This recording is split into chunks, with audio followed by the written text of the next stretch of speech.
Hello everyone, I'm Chris The Zelda Collector and welcome to Gossip Stones. Everyone knows it's dangerous to go alone, so this is the series where I'm joined by a guest and we just talk all things Zelda.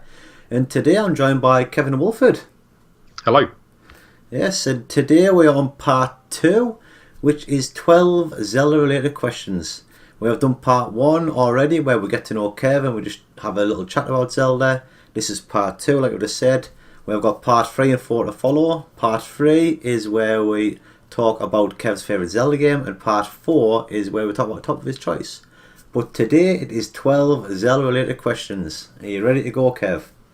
Okay, this is going to be the worst bit for me because some of these questions are hard to answer. So yeah, I'm ready to go.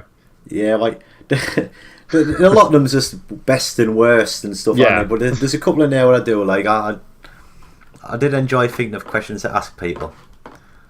So yes. So the first question is basically just, what's your best version of Zelda, Ganon, and Link? And it can be from any game. You can pick one from a game, or two from a game, or all from a game, and just basically what's your best version of each character and why? Okay, right. So the best version of Link for me, that's what I'm going to go for first, is Breath of the Wild Link. Because he's stripped back. He is literally, everyone else he's got the outfit on, he's ready to go. The sword's just at your hand, it's around the corner, you get your shield, done. Whereas that version, he's stripped back, he's got nothing but his boxer shorts, and you're walking out into the open for the first time, not even got any shoes on, and you start with nothing. And the art style for that character, for me, is the best art style. I did have, know when the Wind Waker come out, a lot of people were either like, I love it, or they hate it, Marmite. I had friends that were saying, I don't like it. Friends, I liked it. I really enjoyed it. So when they brought this new version out, and it was like the most modern sort of, it's the closest you get to a real Link, if that makes sense. Yeah.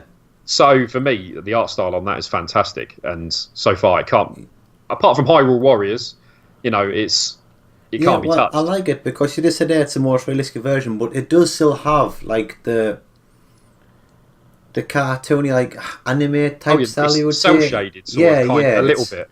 It's not gone full. I think it'll age well. You know what I mean? It's not like it hasn't gone too realistic, as in the sense when the years to come. Because we always think we're at the pinnacle until we get a generation down the line. Exactly, and it gets better and better. But it's a bit like Wind Waker. I don't think that's aged really well because of the style they've gone for. Yeah, and with the HD remake, it's even better, I'm a total agreement there about the art style on Breath of the Wild. I think it is fantastic.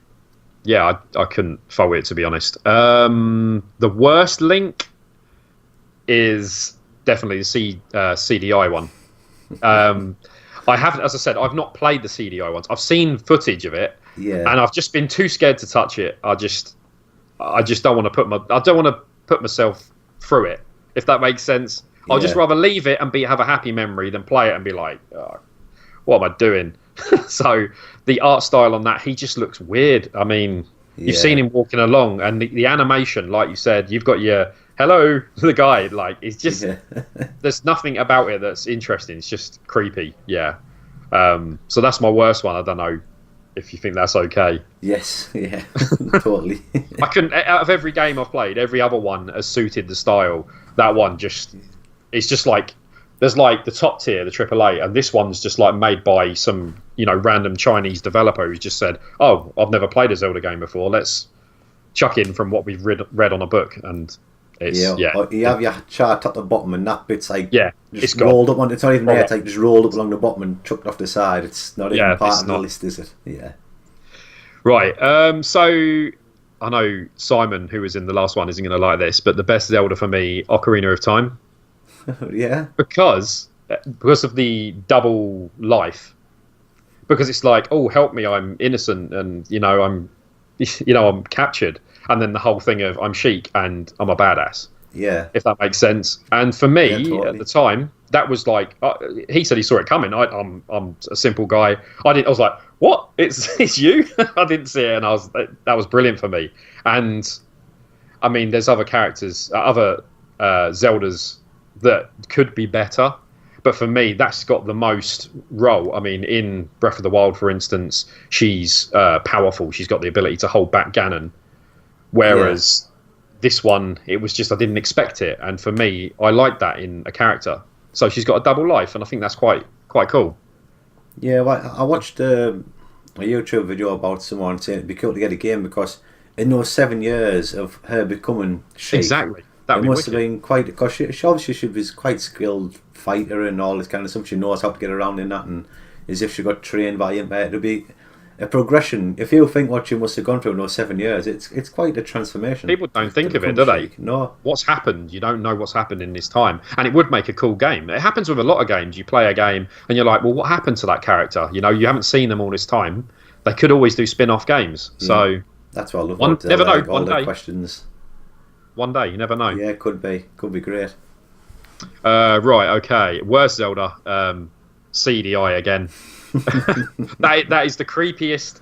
The animation that she walks, the whole awkwardness, and I can't think of anything worse. Every game I've played, nothing comes near that cringe when you see it. So I know it's a simple answer, but yeah, that's just awful for me. I can't stand it at all. What are we up to now? Ganon. Is that the next one? That's Ganon, yes. Next one. Right, now this is going to be weird because it's Zelda 1.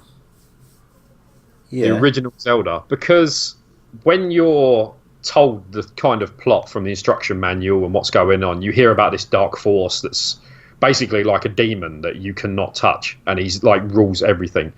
Yeah. And you're going around the dungeons, and you're I don't know if you find it easy, but all the bosses, I walked through Zelda 1, and my first ever proper playthrough was last Christmas, and I walked through it, and I was just like, this is easy. I'm just stabbing people up, they're dying, get to the boss, couple of stabs, and they just drop. Yeah. Did you find they were quite easy? Yeah, there's only two dungeons I struggled in. Obviously, I streamed it, and I used a guide as... Oh, yeah. But only to get from one dungeon to the next. I never use it as a cheat guide. I basically just how to get from dungeon 1 to dungeon 2. But yeah, I never really struggled apart from like dungeon 7. I think that was only the Dark Nuts what kept getting us. But apart from that, once you get to like the final dungeon, Ganon's dungeon, and you're walking through, the music's kicking in, and it's like it's you know, sweating time. You're ready to battle. And it's hard. That dungeon isn't easy. That ramps up to 10 from that dungeon. You've got your potion. Is it the blue potion? So you got the 2 uses, and I used both uses. And I was just at Ganon with my last bit of health. And you're in the room before Ganon, and you hear him roaring in that next room. You do, yes. And you're going, I've got like 3 hearts left. I'm going in there. I'm probably going to die, and I have to do all this again. And then you get in there, and after you've got the arrow, it's a silver arrow, isn't it? Yeah. So you get in there and you fight him, and you're sweating, and you're panicking because you're going to die, and then you finally defeat him. And he's a menace. He's invisible. He's teleported around, and that, for me, I think is a great version of Ganon. It's iconic for the time as well. And then, you beat him with the arrow, turns to dust, everyone's happy. So for me, that's my best Ganon. I like that. I like that off the Zelda 1. The original. Yeah, I played, as I said, I played 1 and 2, so I went back and finished them over Christmas, but I did 2, then 1. Yeah. But yeah, number 2, you didn't really see Ganon, just flashed up, so it didn't really exist in that, so I didn't say anything about that one. But yeah, the worst for me, Ocarina of Time, Ganondorf. Oh, really? Yeah, he's not, I didn't find him threatening, like, he just wants to play tennis at the end of the game. That's all he's interested in. And a lot of the bosses in that game are quite freaky, and they had certain ways of killing them. But then you get to Ganon at the end, and it's just he's taught you how to do it by fighting other bosses in the game, so you know how to fight him. So when you get to him, he's not as threatening because you're like, it's just the tennis. We'll just play tennis with him, and then you beat him, and then he changes, and you just thrash him. And I never had trouble with that. I've never died on him today. So, and I just think he's an ugly character. What about the fact that the whole time you're in that dungeon, he's playing the piano? Well, I never thought of that. that makes him pretty badass in my sense. Because if you think that... When you're running up the stairs... Yeah, when you're walking that room, he stops playing and turns around and looks at you. So basically, he's just been sat there just like while you're... Just chilling. Yeah, just chilling. Just waiting to play tennis. I just didn't find him that threatening compared to other games. So, and the character on Ganondorf himself is, it's not great. I mean, at the time, Ocarina of Time blew my mind, but the Ganon was a bit, wasn't the best. But yeah, that's that one. Right. Yeah, well, good choices. I can agree with most of them, I think. They're very good choices. So, yes, so, okay, and over to question 2. And question 2 is, what's the best and worst overworld game? Like, the map, I found I was finding it hard to say this one. Like, a version of Hyrule, so it's either like a Wind Waker Hyrule, or A Link to the Past Hyrule, or Termina. Yeah. Okay, well, if you mean like the map, then I'd say A Link to the Past.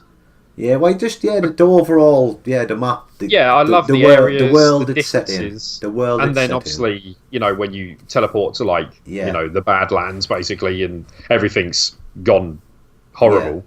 Yeah. Like everything about it's got its own identity. A lot of the games, I mean, playing like Zelda 1 and you're walking around, there's not really much to it. Whereas you play Zelda 2, you've got more places to go and talk to the villagers and stuff. But with A Link to the Past, there's just so much to explore. Yeah, and it's massive for the time. That was massive, and for me, I just enjoyed it. And there's so much to discover, and there's always hidden bits everywhere. So it was very unique. Can I do my worst? Yeah, of course you can. It's always best and worst. Yep, Wind Waker. Wind Waker. It's not the whole style, but for me, I hate water. The whole I don't know what's underneath water. So when you're doing the travelling in the world, when you don't know what's underneath the sea and you're like, what could be under there? That whole thing freaks me out. I can't stand it. So for me, that really ruined my experience. I enjoyed it. I finished the game. Yeah. But I got through it like, seriously, I've got to sail again. And that, for me, I didn't enjoy. You see, for me, it saves itself because, it's a version of Hyrule. I love the game, but like you're saying, I'm not a massive fan of the water, but it is... Yeah. But it saves itself for the fact that Hyrule is there, and when I got took under the water and the Hyrule was still there in the bubble, it blew me away. And just when you got there and you had the pictures of the sages and Ocarina of Time on the windows and stuff, it just blew me away. And that there kind of saved that version of Hyrule for me. I loved it. You know what I mean? It was incredible. But I know what you mean. The water. It was too much. I remember hearing about it now. I don't know if I was excited about it, but when I did play it, I did love it. I did fall in love with the game. I enjoyed the game, but the water for me was more of a chore that made me going through the world a lot more tedious. I just wanted to get on with it. I want to, get into the action, and I was just sailing across the sea for so long, and then it's like at the end you've got to start diving for pieces of Triforce and things like that. Yeah, you remember that? And I'm like, I'm not enjoying that. It was a bit tedious. So that creeps me out. It's a bit boring. Yeah. Sorry, I know it's a good game. No, definitely. But yeah. Okay. Right, okay then. So the third question. This is a bit of a one I like to ask. In Ocarina of Time, when Link equips his iron boots, he sinks. But when he unequips them or puts them in his bag, he floats. Can you please explain this logic? And it's been said before. I think you might have this. It shrinks down to magic because you're in a magical world. The items can shrink, so when they're, little tiny Pokemon, you could lose them, lose the boots. So I got to go find them, but put them in his bag, they shrink, and that's it. But with games like, for instance, Resident Evil, they've got a rocket launcher, and then they equip it. It's gone, and it's where is it? That makes no sense but this is a fantasy world, so as it's a fantasy. They shrink. That's it. Magic. Yeah, well, I'm going to start taking the Zelda cartoon out of canon. I don't think they can use an excuse. Yeah, that was it. Yeah, I used to watch it back in the day. I want more thought out, ridiculous answers. I don't know I couldn't know what else to say. I've no idea. Unless he's got some magic shrinking potion that he's got in his pocket. Yeah. Okay. Same as feather boots and all, isn't it? That's the whole point. I think logic in that question is why I ask it, because obviously it shrinks. But again, there to make that question more real, then obviously we love Ant-Man, we love the film, but when they shrink, they still keep the same density, so it'll still weigh the same. That's what I thought. Yeah, when they shrunk, if they're like 50 kilos, once they shrink down, they'll be 50 kilos, but this big. Yeah. So if he has them in his bag, he should still sink. So it's as if he's not having them on his person no more. Yeah, I guess then just magic. I Just guess magic, there's yeah. just magic that keeps it. He puts them inside his feather boots to make them like When on he's the floor. when he's got his big Goron sword, this massive 10-foot long sword, and he puts it away, and you switch to another sword. Where's it go? Well, it's just a tiny sword, isn't it? But it might not weigh Yeah, as much as the boots. When you have iron boots that weigh that much, they make you sink. Yeah, exactly. I mean, if That you sword have, would be, if you have a bow and arrow, heavy. you can shrink that and put it in your bag and it won't weigh much. But if you have iron boots that make you sink, I bet it's a pain to sort for him though. When he opens his bag and he's like, oh, "Come on, where's the another bomb chew? Move that out of the way." Just little key rings on the side and stuff. Yeah, that'd be good, wouldn't it? Yeah. Come on, they're moving swiftly on. Just straight up, best and worst item and why? I'm going to go for a simple one, which is the Ocarina, Ocarina of Time, because when in your life would you like to own something that can actually control time of day, the weather, things like that would be wicked. You want to go out to the beach. Oh, it's raining. Play the Ocarina. There you go. Yeah. And I mean, controlling time. I've got to wait for the post office to open. There you go. So things like that, I think that's amazing. I think the Ocarina is like the top item for me. I mean, the Master Sword's cool and all that, but at the end of the day, controlling time. If you could do it in battle as well, yeah, you could sort of like rewind time and stuff. That'd be wicked. But yeah, the Ocarina, I think it's fantastic. My favourite. Good call. What are we on to now? Is it the worst? The worst item. The Deku nuts. They're just the nuts. Moment you get them, you just slam them on the floor like them little kid poppers. You know what they get in the little cardboard boxes, and that's it. And then once you get them once, you're just like, right, I'll never use them again. I find you can use them on the spiders and things like that, but you just wait for them to turn around and stab them. So it just feels like they're a waste of time. Does that make sense? It does make sense. It takes a slot for nothing. Did you know that you can actually damage Ganon with them?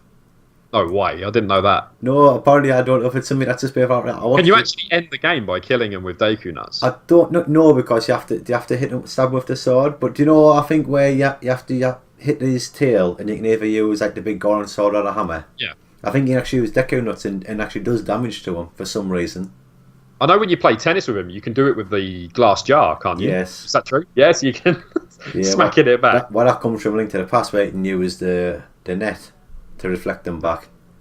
So I don't know if it's some glitch in the game or if it's for some reason. I think they probably just it might be a Breath of the Wild thing where they left stuff in them and just figure it out. If it works, then it works. So yeah, well, I think on enemies though, it doesn't hurt on enemies. I think it stuns them, but it doesn't. It actually does damage to Ganon apparently. So I don't know. Oh, I didn't know. I never knew that. That's incredible. Yeah, well, it's only recently I kind of found out as I do me late night Zelda reading, as we all do. I reckon. Do we not? Night. Do we not?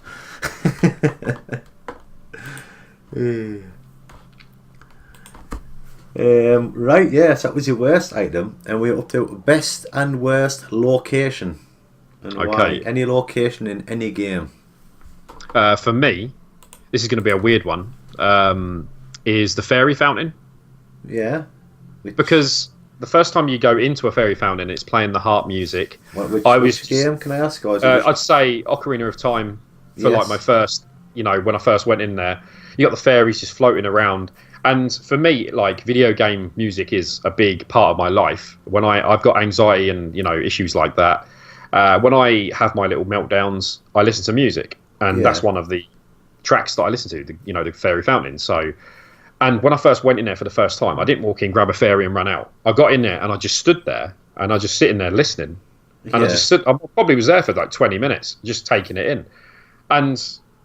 In Breath of the Wild, of course, they've got it again. They're like more modern remix of it, and it's a beautiful piece of music, and the whole area there is it's beautiful for the sake of it's a fairy fountain. It's mystical. It's chilled harp music, isn't it? Yeah, and for me, that's. I actually like look at them and all because obviously Ocarina of Time, you have like you can look at them. It seems to go on forever, doesn't it? It's like all blue drops that come down outside, and it's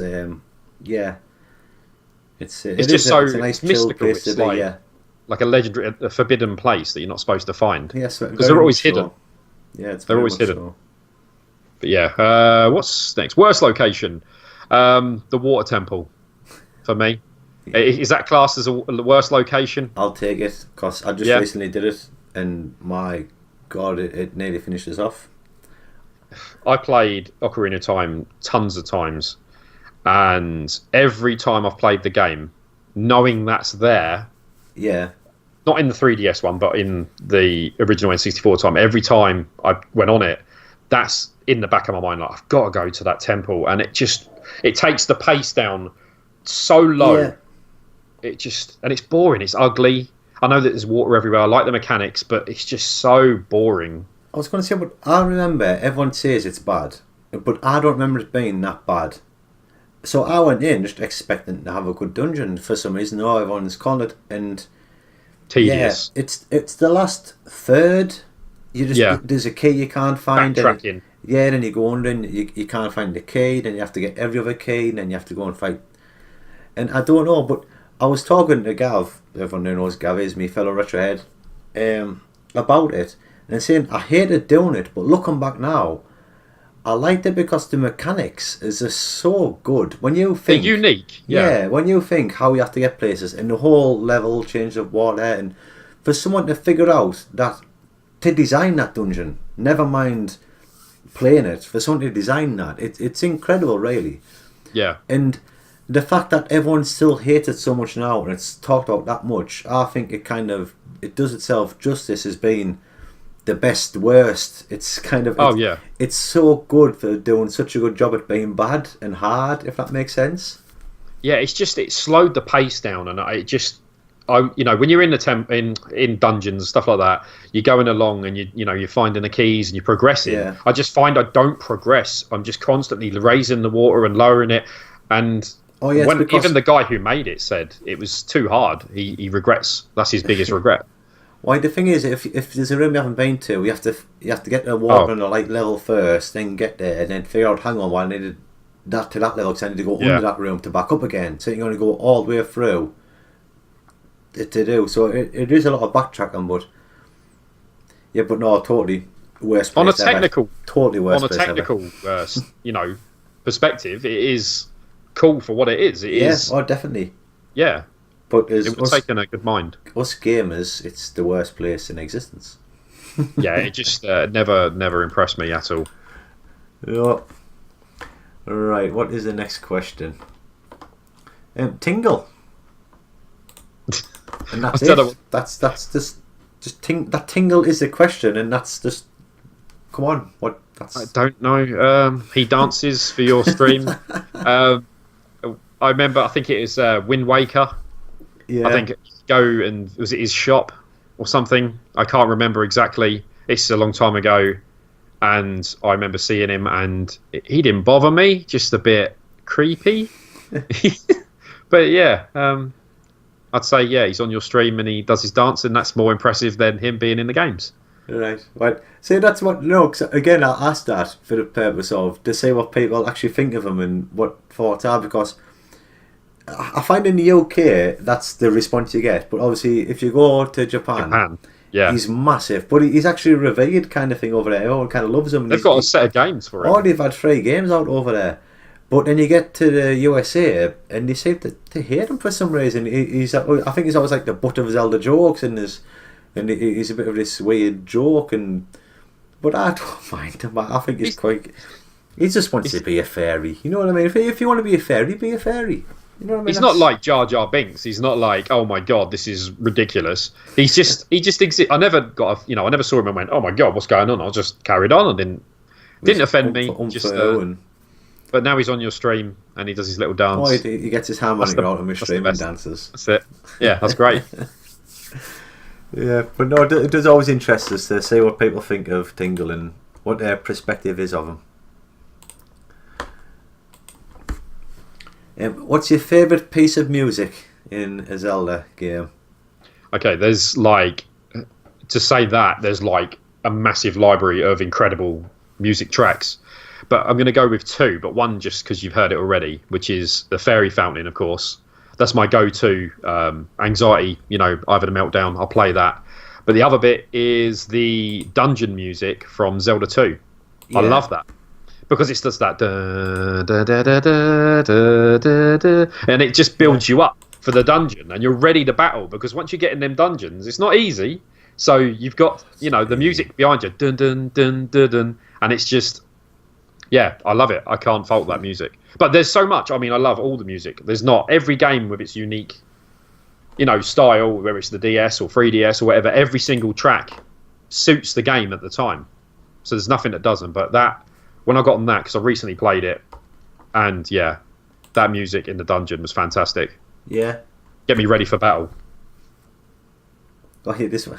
Yeah, well, to be fair, that's the only question I don't have a worse than all, because it is your favourite piece. It's impossible. It's all fantastic. It's all great music. So, yeah, exactly. So yeah, no, good choice. That good choice. Yeah. So, what's your biggest gripe? Like your worst thing about the franchise? What do you think? Like, come on, Zelda, what you doing? Come on, Nintendo, what you doing here? And mine's a bit different here. A different take on it. Mine is the addictiveness of the game. That's my biggest gripe. So, as I said, when I get Zelda and I fire it up, I can't put it down until it's done. I'm always on it. I will be on it. I could easily do it 12 hours a day until I finish the game.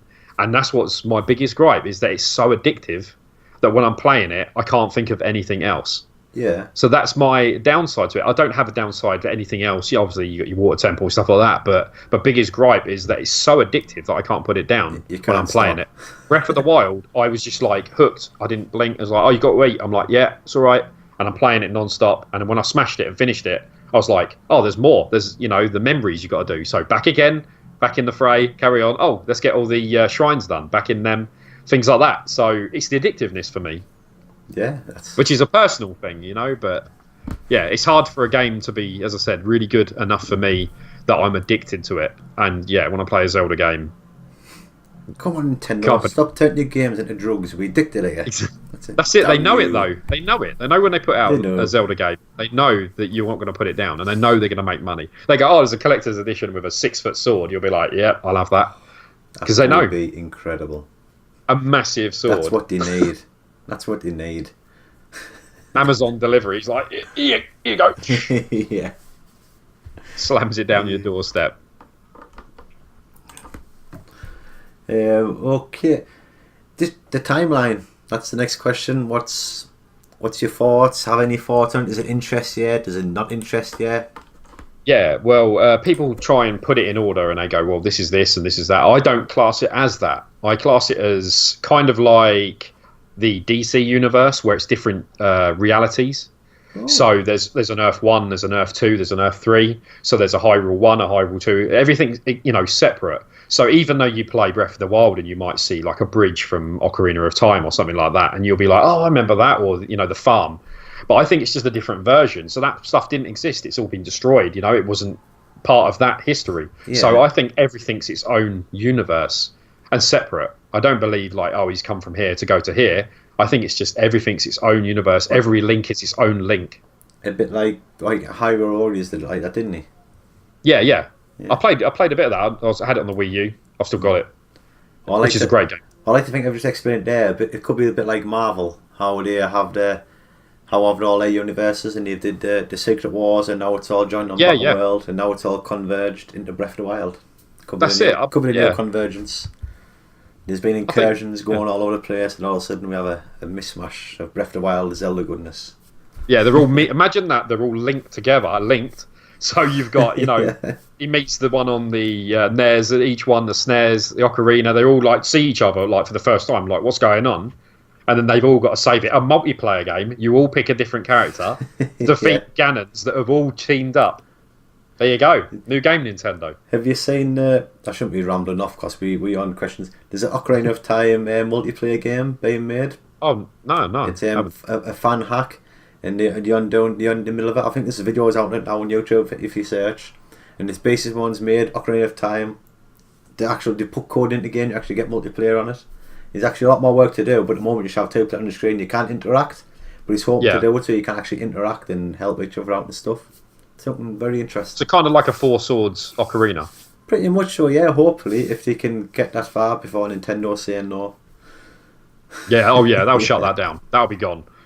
Nintendo will close that, definitely. Yeah, so the timeline. So, because obviously I was just going to say enough. I keep getting sidetracked as I always It's all do. good. Breath of the Wild have actually placed that. Have you heard the news from that one at the moment? It's been placed. Shock horror. It's at the end, which everyone knew anyway. But Yeah. actually on the Japanese website now, that's where the official timeline takes place. It's canon. Any updates is on the Japanese website, and I think they've changed to Oracle Ages, Oracle placement. But the main thing is, they've now placed Breath of the Wild at the very end of the timeline. It's officially in the Zelda timeline. But there's no link, because obviously now it splits into 3 timelines, the games. When it gets to the end, it's just got Breath of the Wild in its own little box. There's no link. So it doesn't say which timeline it's in. It's just at the end. Then apparently the internet's been going crazy saying it's at the end. But we knew this. This has been said since the beginning of the game that it's at the end of the timeline. It just doesn't know which timeline it is. And Nintendo's always said that it's up to the player to decide themselves. That's why there's that many references to different games. Yeah. Or basically, just Nintendo doesn't know yet where they want it. Yeah, they don't know because they're going to release new games and it'll be in the past and in the present and the future, and they'll just keep making more and changing it. So, yeah. Of course, well, the timeline, it's very complicated. Right, going over, how would you kill Navi? The annoying little imp that she is. I never had a problem with Navi. A lot of people were like, "Oh, so annoying." You know, it just happened, and I was so focused on the combat and stuff like that, and she's just telling you stuff, and I never really, she never bothered me. But if I had to kill her, I would get a bomb tube because I can just run away, take her to Death Mountain, glue the wings to the bomb tube, and just set it off straight into a lava pit. Bam, gone. That would be the way to get rid of her. Glue but the no, wings. I wouldn't do it. I wouldn't do it. No, obviously, I'm racing play for it again, and it never really bothered me. But the only time she does bother me is when you're mid-fight, and she's going, "Hey, listen," you know what I mean? You get a bit stressed, you get a bit flustered. I'm in combat here. Can you Again, just the water temple fight, which I've done recently. I'm struggling. I'm trying to figure out how to get the hook shot on me out. I'm trying to hook shot. Hey, listen. It's like, oh, just leave us alone until the fight's done. You know what I mean? I know she's just trying to give us some info on the boss, but it's just Navi, give me a minute. I'm stressing out here. It's like when you're driving the car and you're lost, and then your missus says, "Oh, why didn't you go that way?" And you're like, "Do you want to drive?" I don't know where I'm going. Yeah, it's like that. Yeah, that's cool. Right. What's the best thing, the biggest positive about the franchise? What do you love most about Zelda? For me, it's a genuine joy to play. As in, it's an adventure, like I said before, and there's nothing that touches it. There's many companies that make games like Zelda. They copy it because it's obviously you want to make a game and you're making an RPG and it's an action, whatever. You copy Zelda because they've got the best inventory and they've got the best music. They've got the best, there's holes in walls and everyone copies it. Every game, whatever you've seen, and nobody can touch it. Everyone's tried. There is good games like it, but no one can actually bypass it and get in front. So for me, it's a joy to play. That's simply it. And it's as a person who enjoys action games and adventure games, it is a proper adventure. You start with nothing, you earn your stuff, you feel like you're getting powerful, like you're getting stronger, and then you finally get to the end, and it's like, I'm ready for battle. And you don't get that feeling with a lot of games. There's never much grind, is it? Yeah, it's always a pleasure right till the end. No grind. You don't get so far from it and think, oh, I've got to finish this because I don't want to not finish it. It's always, you finish it and you want more. Yeah. I know. Just clearing up on that, like the grind on games. I played Xenoblade Chronicles, the Switch one, and I was enjoying it. And you get to a point, and then they got to go back and grind. And then I had to go and grind monsters for like 3 hours, and that just ruins it. Zelda, you don't do that. If you haven't picked up the hearts, then you're just making it a bit harder. But it's not impossible. Whereas that game is impossible to carry on. So it's always progressing properly. Yeah. It just works. Again, on the same talking about the hearts there, it is totally optional. I mean, the free heart challenge, that's well known for Zelda. The free heart challenge just goes hand in hand with Zelda games. Because they do always let you do whatever you want. I suppose most Zelda games like that, you can do as much as you like. I mean, it's not like here's the heart, carry on. It's like it's there if you want it. Yeah, it's there if you want it, so you can do what you like. And You want a challenge? I can't think of any real thing in a Zelda game where you have to grind to finish the game. No, there's nothing. I don't think there is anything like that, which is great. Zelda 2, there's a grind if you like, but you don't have to. You can just struggle on, but it does help when you do the grind in Zelda 2 to get level up. That's probably one of the main ones. But again, you could struggle on if you liked. You know what I mean? You don't have to grind to finish. So if you want a challenge, you can just go off 3 hearts, and and you can finish it with 3 hearts. It's not like a normal game where like, oh, you're gonna get one hit and die every time because of unfair battle. It's it's doable. So it's your choice how you play it. Yeah. Oh, so that's a really good positive. And the last question, if Link was able to say one sentence, that's all he would say, what do you think he would say? What's his sentence? He has said one sentence. Well, in excuse Zelda me, 2. Princess. No, he Zelda 2. He has. He says, actually. I have found a mirror, he said. So he actually speaks. But if it was something under the table. Yeah, and that was the first thing. I was like, he's saying something, he's speaking for the first time. I was like, okay, I didn't notice that. A lot of people just skip over that, but he does actually speak to you. In the Japanese, he doesn't speak in the Japanese game. Yeah. He actually just finds it, and it's assumed it's only in the Western translation. Is it the Western translation where it's the way out? Or he's talking. Yeah. And it's canon. It's canon as well. It is. So yeah. But yeah, I don't know. Can you done a sound on us? You know what I mean? But I don't know what. He'd probably tell Navi to shut up. I mean, if any time you're going to speak, it's either the shut up on that or Breath of the Wild, and you tell Zelda to cheer up, because the whole game. I know she's having a hard time, but could smile like a little bit, like until you get to the other bits where you see all the what they called the memories. Yeah. And she's got the interaction, and she's smiling a little bit, but for the most of it, she's not. She's a bit melancholy. So yeah, probably tells Navi to shut it. That's what I say. Right, I'll take that. But all we have God is with me. I found a mirror. That's it. That's it. That's 12 questions. Some great answers there, Kev. I really enjoyed that. I love getting an insight into people's thoughts on Zelda. Finding people's favourites and worsts in different situations.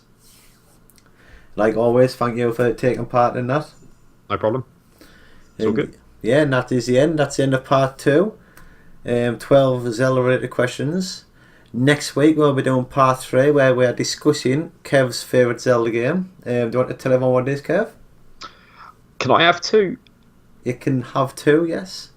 Ocarina of Time, and I'm going to go with Zelda 2, because Breath of the Wild is like God tier.